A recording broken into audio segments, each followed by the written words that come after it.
আজ ম্যাথ 153 প্রশ্ন 6x square minus 7x minus 4 equals 0 সমীকরণে মূলদ্বয়ে প্রকৃতি কোনটি? মানগুলো অপশনগুলো দেওয়া আছে। এখন সমীকরণে মূলদ্বয় বের করতে হলে আমাদেরকে নিশ্চয়ক আগে বের করতে হবে। নিশ্চয়ক যদি 0 আসে তাহলে অবশ্যই এটা সমান হবে এবং বাস্তব হবে, এবং যদি নিশ্চয়ক যদি সমান না আসে তাহলে ওটা অসমান হবে। আমরা বের করি b square minus 4ac equal to 0, এটা হচ্ছে নিশ্চয়ক। এখন b স্কয়ার মান হচ্ছে এখানে মাইনাস 7, এটা হচ্ছে ax square minus bx minus 4।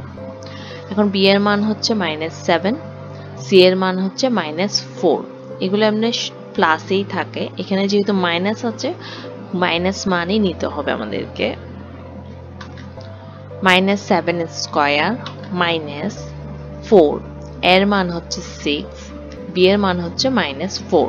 এখন ক্যালকুলেশন করলে পাই 7 7 49, 4 6 24, 24 গুণ 4 96, 145। তার মানে 0 আসেনি, 0 আসেনি, তার মানে এটা সমান না, কিন্তু 145 ধনাত্মক, তাই এটা কি বাস্তব।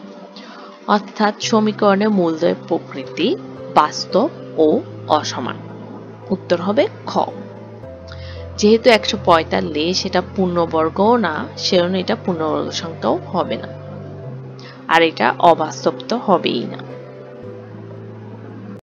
এই ধরনের আরো ভিডিও পেতে please subscribe my YouTube channel. Please আমার চ্যানেলটাকে গ্রো করার জন্য হেল্প করুন। ধন্যবাদ। আল্লাহ হাফেজ।